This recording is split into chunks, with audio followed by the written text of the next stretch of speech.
Ya, halo semuanya, balik lagi sama gue Al Ghaffari di channel Al Lagi Kepo. Kali ini kita akan melanjutkan series Doc Talk, dimana kita bertemu dok sambil talk.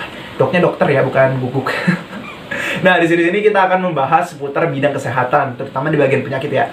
Akan tetapi di episode ini agak berbeda, karena kalau di episode sebelumnya sih ya, kita tuh bertemu dokter, terus kita wawancara seputar materi yang kita lagi diskusikan. Tapi untuk episode ini agak spesial, karena saat ini kita tuh lagi di tengah-tengahnya pandemi coronavirus, COVID-19, COVID-19.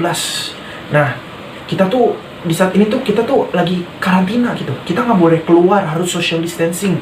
Sosial kita harus dikasih distance, harus dikasih jarak 1,5 meter, 1 meter.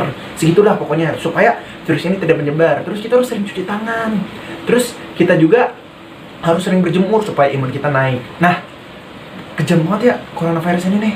Semoga aja cepat selesai ya, supaya kita dapat kembali lagi beraktivitas seperti normal dan kita tidak lagi perlu khawatir tentang penyakit ini. Semoga penyakit ini bisa hilang dengan cepat.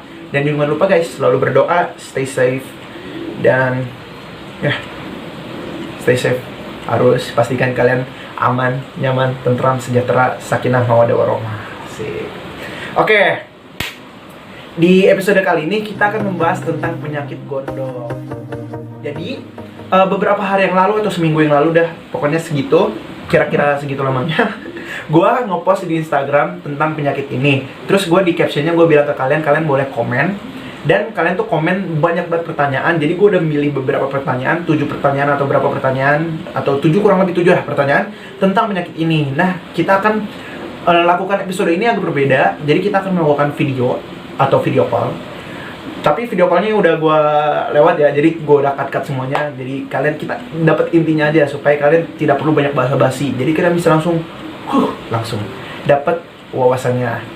Nah, untuk episode kali ini gue udah bekerja sama Dokter Indah dan juga Dokter Fakih. Jadi kita mulai aja ya guys untuk pertanyaan pertama. Oke, sebelum kita mulai ke pertanyaan pertama, gue harus mastiin kalian itu harus subscribe ke channel ini. Dengan begitu kalian memotivasi gue untuk selalu bikin video-video ini. Terus kalian juga kalau misalkan ada wawasan tambahan tentang penyakit ini, kalian bisa tinggalkan di kolom komentar. Jadi teman-teman kita yang baca kolom komentar bisa wawasannya nambah. Terus di-share supaya video ini dapat dijangkau ke seluruh masyarakat Indonesia. Amin. Supaya masalah tentang pendidikan kesehatan itu tidak menjadi hal yang tidak dipahami ya sama orang-orang sekitar negara kita, negara Indonesia. Terus di like atau dislike terserah kalian. Kalau kalian suka boleh di like, atau nggak suka silahkan di dislike. Oke, kita masuk ke pertanyaan pertama dari Fakih_live20. Dia nanya, goiter apa anda bro? Baru dengar soalnya. Oke, jadi gue waktu ngepost di Instagram itu gue nulisnya goiter karena gue searching di Google itu gondok itu tuh sama aja kayak goiter nama lainnya, atau mungkin bahasa Inggrisnya kali ya itu ya goiter. Jadi supaya kelihatan atraktif daripada orang-orang pada wah apa tuh penyakitnya baru dengar gue. Oke. Jadi pertanyaan ini kita lemparkan ke Dokter Indah. Dokter Indah silakan dijawab. Nah, goiter ini memiliki hubungan dengan sistem endokrin pada tubuh manusia, di mana pasti kalian pernah mendengar kelenjar tiroid kan? Nah, kelenjar tiroid ini merupakan bagian dari kelenjar endokrin terbesar dalam tubuh manusia, di mana letaknya itu ada di bagian leher, tapi lebih tepatnya sedikit di bawah laring.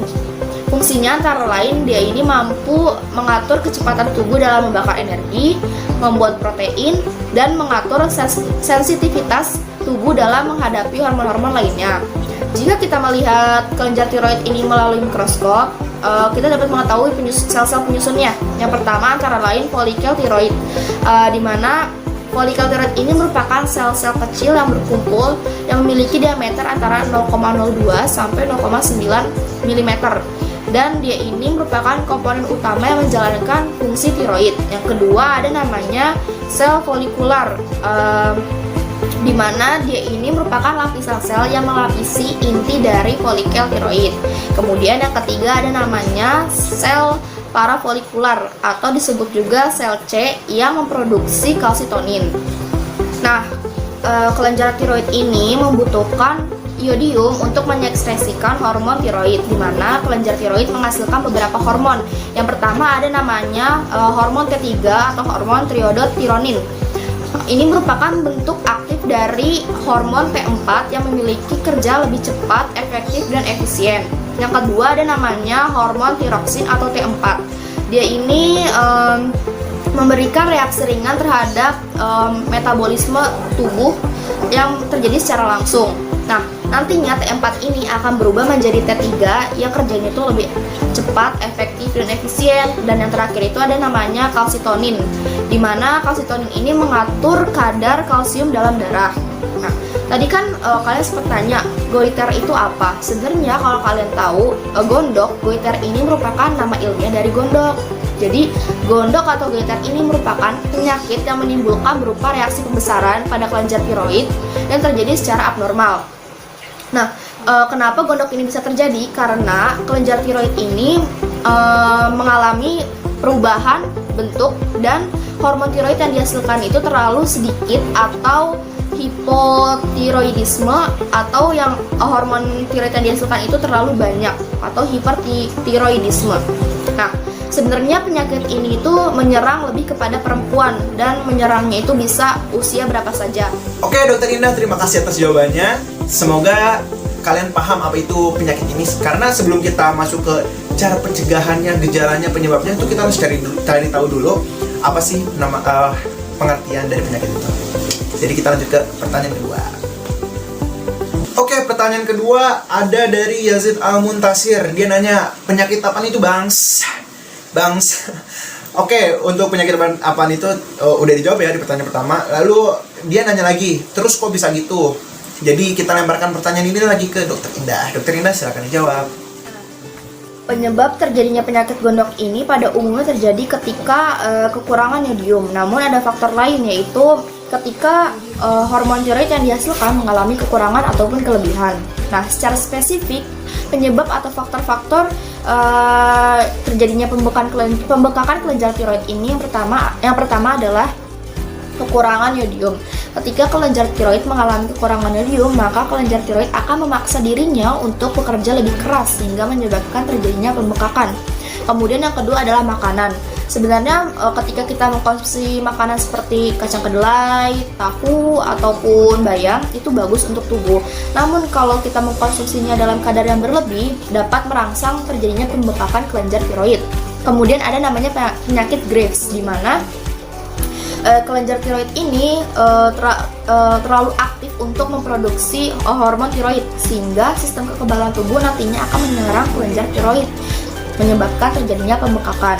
Kemudian ada namanya penyakit Hashimoto, di mana rendahnya hormon yang dihasilkan menyebabkan kelenjar pituitari merangsang atau mendorong kelenjar tiroid untuk memproduksi hormon secara berlebihan.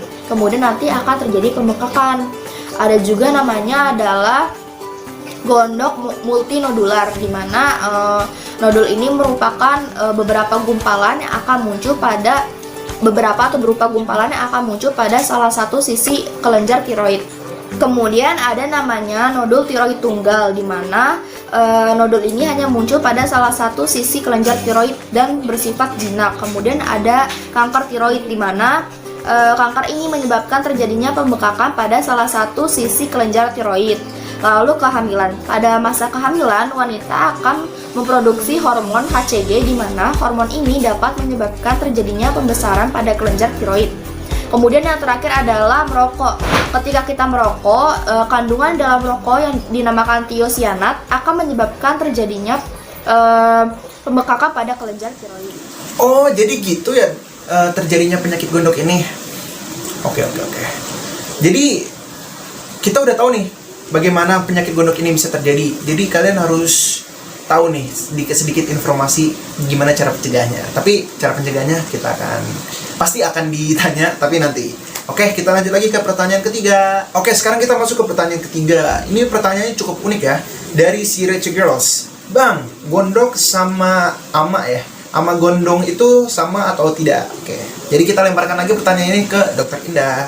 Gondok dengan gondongan adalah dua penyakit yang berbeda. Gondok adalah penyakit yang terjadi karena pembekakan pada kelenjar tiroid dan terjadinya secara abnormal terlepas dari jumlah hormon yang dihasilkan. Sedangkan gondongan terjadi karena peradangan pada kedua kelenjar parotid yang letaknya di depan telinga, di mana ini disebabkan karena paramyxovirus yang dapat tertular melalui air liur yang sudah terkontaminasi. Oke, terima kasih Dokter Indah. Jadi ternyata gondok sama gondong itu ada perbedaannya. Jadi jangan sampai salah miskonsepsi ya. Karena ini tuh 2 penyakit berbeda. Jadi jangan sampai salah kaprah lagi. Terima kasih Dokter Indah. Oke, sekarang kita masuk ke pertanyaan keempat. Ini pertanyaan terakhir untuk Dokter Indah. Dari Salatri 3. Dia nanya, faktor apa aja Bang yang menyebabkan penyakit itu terjadi? Oke, kita lempar lagi ke Dokter Indah. Dokter Indah silakan dijawab. Nah, faktor-faktor yang menyebabkan terjadinya penyakit gondok itu yang pertama kekurangan yodium. Orang yang bertempat tinggal di daerah yang kekurangan yodium lebih rentan terkena penyakit gondok. Kemudian wanita. Wanita ini lebih sering terkena gangguan tiroid sehingga mereka rentan terhadap penyakit gondok. Ada juga ketika kita semakin bertambah usia, kita juga semakin rentan terkena penyakit. Contohnya adalah juga penyakit gondok. Lalu ada riwayat kesehatan, baik itu riwayat kesehatan pribadi maupun keluarga, apalagi ketika kita punya riwayat kesehatan autoimun. Ini sangat rentan banget ketika kita terserang penyakit gondok. Kemudian kehamilan dan menopause. Memang sebenarnya belum ada alasan jelas kenapa kehamilan dan menopause ini lebih sering terkena penyakit gondok. Cuman memang pada dasarnya itu kebanyakan ketika kehamilan dan menopause itu terkena penyakit gondok. Kemudian ada juga mengkonsumsi obat-obatan tertentu, contohnya adalah obat ARV, obat jantung, obat-obat untuk kesehatan mental. Ini tuh rentan banget menyebabkan kita kena penyakit gondok. Lalu yang terakhir itu ada radiasi. Contohnya adalah ketika kita bekerja di tempat yang ada radiasi tinggi ataupun kita melakukan pengobatan misalnya kanker, ini tuh bisa menyebabkan munculnya penyakit-penyakit gondok baik di daerah dada ataupun telinga. Oke Dokter Indah, terima kasih banyak atas jawabannya. Tadi di videonya kayaknya ada tuh bakso deh. Jadi lapar. Oke, tadi itu pertanyaan keempat, udah pertanyaan ini udah kita jawab dan itu semua dijawab oleh Dokter Indah. Jadi kalau kalian ingin tahu lebih jauh lagi tentang penyakit ini, kalian bisa tanya ke Dokter Indah. Gua akan ngasih link untuk Instagramnya di deskripsi. Terima kasih Dokter Indah. Lanjut ke pertanyaan kelima. Oke, sekarang pertanyaan kelima dari Indah GTCH. Dia bertanya, dia bertanya, dia baru denger penyakit ini, terus katanya gejalanya apa aja. Mungkin gue waktu itu Indonesia goiter, jadi dia baru tahu denger ya. Sebenarnya tuh yang paling sering di Indonesia itu dengarnya itu gondok. Oke, jadi gejalanya apa aja? Kita langsung lempar pertanyaan ini ke dokter kedua kita, Dokter Fakih. Silakan dijawab. Gondok yang berukuran kecil pada umumnya tidak menimbulkan tanda-tanda, gejala, ataupun rasa tidak nyaman terhadap pasien. Namun, gondok yang berukuran besar tidak hanya memberikan rasa tidak nyaman terhadap pasien karena ukuran dan penampilannya. Gondok ini juga akan menyebabkan batuk-batuk, sesak napas, dan juga sulit dalam menelan. Oke Dokter Fakih, terima kasih atas jawabannya. Ternyata gejalanya banyak juga ya. Oke. Jadi kita langsung aja ke pertanyaan ke-6. Oke, kita masuk ke pertanyaan ke-6. Pertanyaan ke-6 ini dari Adel Fajran _ Adel bertanya, kalau udah kena penyakit ini ada pengobatannya nggak Bang? Oke, jadi kita langsung lempar lagi pertanyaannya ke Dokter Fakih. Metode pengobatan pada penyakit gondok berbeda-beda, tergantung pada besarnya benjolan, kadar hormon tiroid, serta penyebab yang mendasarinya. Pada gondok yang berukuran kecil dan tidak bergejala, pengobatan tidak terlalu diperlukan. Namun dokter akan terus memantau kondisi perkembangan pada pasien. Bagi pasien yang kekurangan yodium, dokter akan menyarankan untuk menyukupi asupan yodium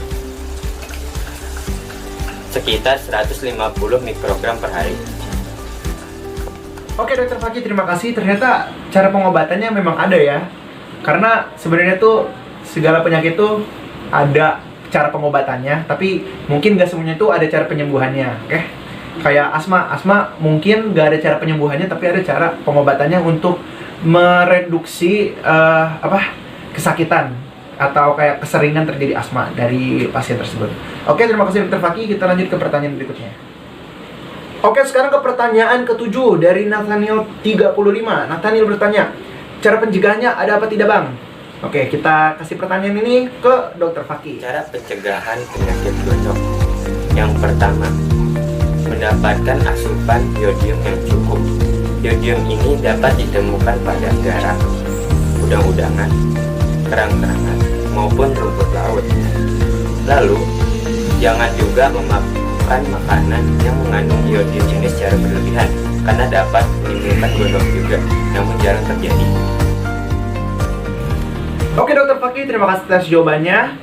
Dari sekian pertanyaan kita udah kasih ke dokter-dokter yang telah kita kerjasama, dan kita udah masuk ke pertanyaan terakhir. Pertanyaan terakhir ini dari Safa Nurhaliza. Nah, Safa ini bertanya, ini kasusnya langka atau sering bang? Mohon dijawab. Oke, Dokter Fakih, pertanyaan terakhir silakan dijawab. Kasus ini bisa dibilang sering di Indonesia. Sebanyak 150.000 kasus terjadi setiap tahunnya. Sering terjadinya kasus ini disebabkan oleh banyaknya faktor pemicunya. Oke, terima kasih Dokter Fakih atas jawabannya. Ternyata penyakit ini tuh sering di Indonesia. Oke. Jadi segitu aja guys untuk episode kali ini. Semoga apa yang telah kita diskusikan pada saat ini tuh, pada episode kali ini tuh dapat bermanfaat bagi kalian. Dan jangan lupa untuk share video ini supaya pendidikan tentang kesehatan di Indonesia itu dapat dipakai, dapat diterima oleh semua masyarakat Indonesia. Dan jangan lupa stay safe di rumah aja, karena saat ini kita ada di pandemi corona COVID-19. Semoga cepat selesai. Oke? Sampai bertemu di video berikutnya. Dadah!